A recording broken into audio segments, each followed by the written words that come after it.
Huwag mong subukan. Masisira ang buhay mo. No! God, please, no! No! No!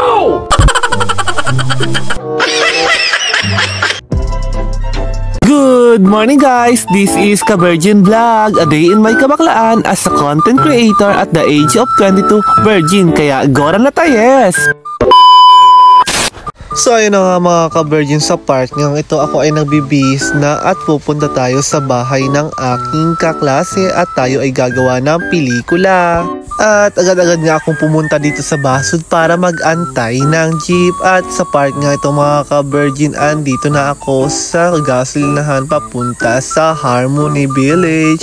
At habang naglalakad ako, nakita ko nga pala dito ang aking kaklase na nakasakay sa motor. Kaya naman sumakay na rin ako. Sa mga oras nga itong mga ka-virgin, sobrang init talaga at andito na nga pala kami sa bahay ng aking kaklase. At naabutan ko nga siya nakahiga dahil galing daw siya sa overnight. So ayun na nga mga ka-virgin, sa oras nga ito kami ay naggagawa na ng aming pelikula. So ayun na nga mga ka-virgin, sobrang hirap pala gumawa ng pelikula, lalong lalo na kung drama ang ginagawa ninyo. Ewan ko na lang kung kaya ninyo ng isang araw lang, pero kami ilang araw namin ginawa ito. At pumunta na nga pala tayo sa exciting park.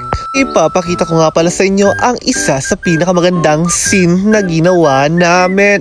Pak namak talaga. So sa mga oras nga ito mga ka-virgin, may naisip na naman si ka-virgin na ikakasaya ninyo dahil ginawa ko na naman ang kabaliwang ito. At ito na nga ang aking ginawa. Watch the video. May dala nga pala akong unan dyan. Hala ka.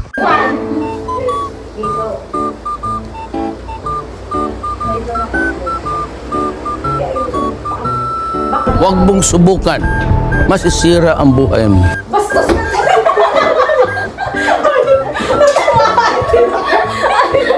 Siyempre, paganda-ganda muna si ka-virgin. O, diba, pak na pak talaga ang kanyang kagandahan.